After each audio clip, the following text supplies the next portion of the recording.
Okay, so for those of you people that like stadium trucks out there, we have my Kyosho Pro XRT and my RC10T. I've raced that RC10T at Vonat several times for, gosh, maybe 4 years or so. And then the last time I was at Vonat, I ran this Pro XRT, but with a different setup than what it has right now.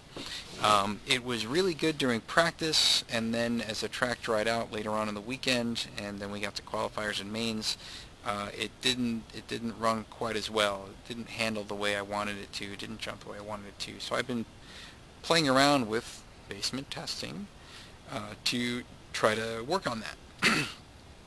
And then, likewise for the 10T, even though I won't necessarily be using it anytime soon because I really want to work on this truck, I do still want to keep tuning it. And so I did get a custom rear shock tower made that gives me a few more mounting holes for the top mounting hole for the shock, so I can lay the shock angle down a little bit.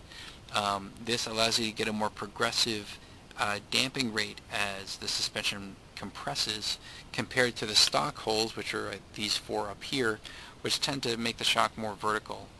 And no matter what I had tried on the 10T in the past, it had a lot of chassis slap at the rear coming off of jumps.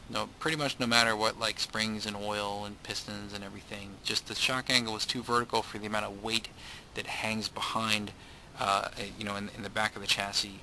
I had to go to like gold springs with maybe 40 weight rear oil to mitigate that, but then it was so bouncy that it just didn't handle right. So this should work better. So we're going to test that out, and we're going to test this out. Now I should point out that the shock angle on the back of this Pro XRT is a lot more vertical than what it is on the 10T. Now the thing is, you can afford to do that on the Pro XRT because this is a lighter chassis. It's a molded composite chassis. Okay, so you're saving a ton of weight on this truck, which does give you a wider tuning window for how you want to set up the rear suspension. Okay, and that's a big reason why I do like this truck more than the 10T, although that's still a great truck. So let's get started. I guess we'll do the Kyosho. You know what? Let's see. Which one's closer on the radio setting?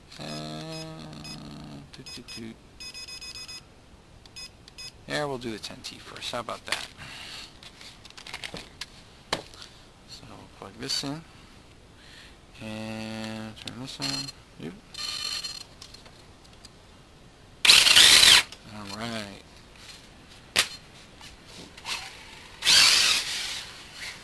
Now this also has a hydrodrive in it, just like my Tekin RC10 mid. I do like the hydrodrive. It's if you're on a high grip surface, you don't need it. But even tracks that are hard packed dirt that are well swept, if the traction changes a lot throughout the day, you can either chase that with the right tire setup and traction compound, or if you're like me, where you don't like using traction compound and you like running your tires kind of raw, then a hydrodrive can actually be kind of helpful. Despite the fact this is a rear motor truck, it has plenty of steering.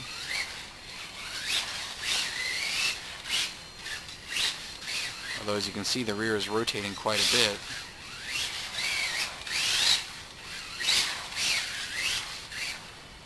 It's very drivable.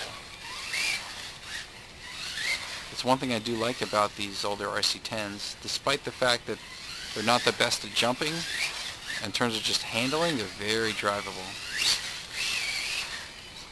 Okay.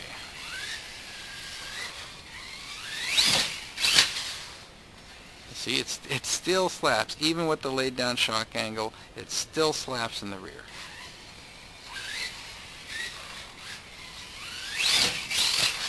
I would say it's better. See, when I jumped off of that one, I didn't go quite as high or as far.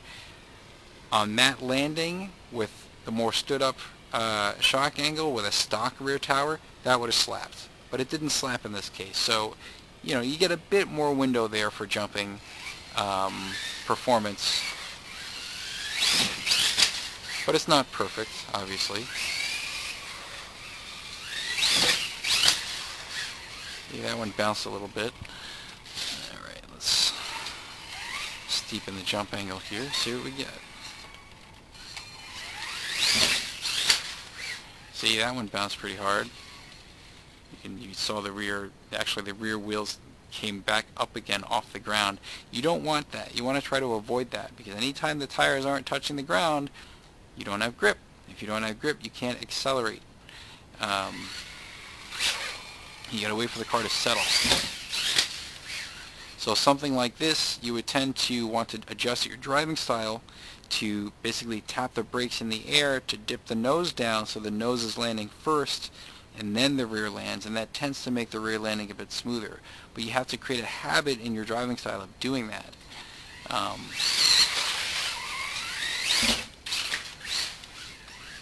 See there, I tapped the brakes a little bit. Let's try again.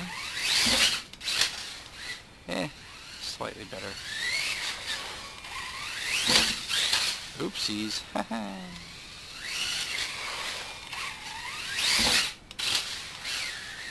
Yeah, it's a little better. That's a total driving style change. Anyway, it's a good truck, you know, but certainly not my first choice, even though I do have a lot of fond memories with this truck. So now we're going to get to the Kyosho. And by the way, you know, there is quite a difference in droop between these two. Right, so you can see here on the 10T, this is actually not a bad amount of droop. For an RC10, this is actually pretty good rear droop. But with Kyosho, you can go way deeper. This is kind of silly. But, you know, it actually works. It works pretty well. So, let's see. Let's open up the XRT.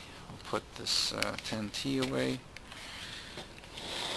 That over. This over.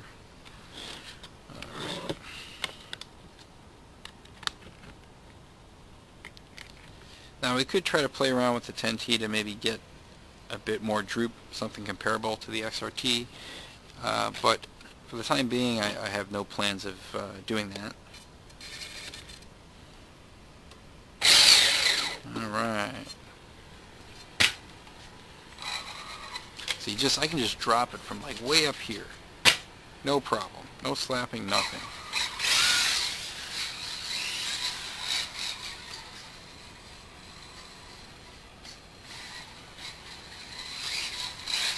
So one of the changes I made to this truck was, I think stock, the caster blocks are 0 added degrees of change. I went to the -5 degree caster blocks, which should put the front caster at 25 degrees. So that'll give me a bit more turn-in, because I was having, you know, last time I raced at Vonats, it was pushing a lot in the corners. So I figure in this particular case, going to a lower caster would help me with turn-in, and I think that'll help me get around the corners better. Sometimes you don't want to go to lower caster, because lower caster does affect mid-corner steering. It actually degrades mid-corner steering. But I felt like I wasn't getting the turn-in that I wanted, so in this particular case, lower caster I think will help. It's also aided by having a bit more rear droop, because then when the car brakes, I get more forward weight transfer, and that should also help me rotate the car around the chassis around the corner. So, you know, different setup philosophy than what I have with the 10T, despite the fact that they're both rear-wheel drive stadium trucks.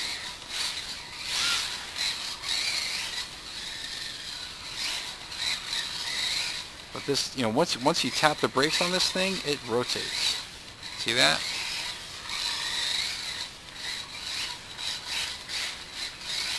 So you can do really, really tight corners with this thing now. It's great. And jumping. Smooth.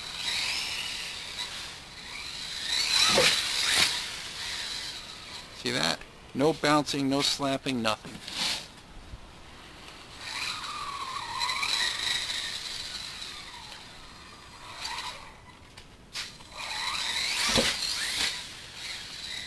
That's pretty nice.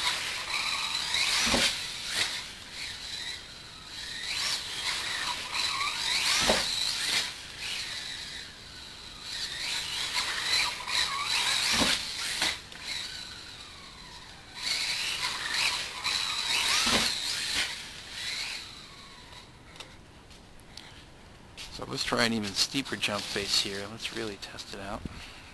That's going to be kind of silly. So that's a pretty steep approach angle, and it's going to jump pretty high. Let's see how that does. Oopsies. Not too bad. I think the nose rubbed the jump face there. That's pretty good. So, that's the Pro XRT in a nutshell. I'm quite happy with it. I did spend a lot of time on this truck doing indoor basement testing, and that's how I got it to the point where it's at right now. I do think that, you know, it's entirely possible that when I go to the track, because a dirt surface is, you know, a bit different from a cement basement floor, I may have to make a few minor changes, but this will get me a lot closer to where I want the truck to really be when I do take it racing. Okay, so pretty happy with this right now. So I think I've done the stadium trucks that matter. So I did these two rear-wheel drives. I did the mid-motor ones earlier with the Rampage Pro E, or sorry, the Outlaw Rampage Pro E and the RC10 GTE. So those are all done. Maybe at some point I'll do some of the modern buggies, and I got a few other ones that I haven't really messed around with yet either. Yeah, so that's it for this video. Thanks for watching.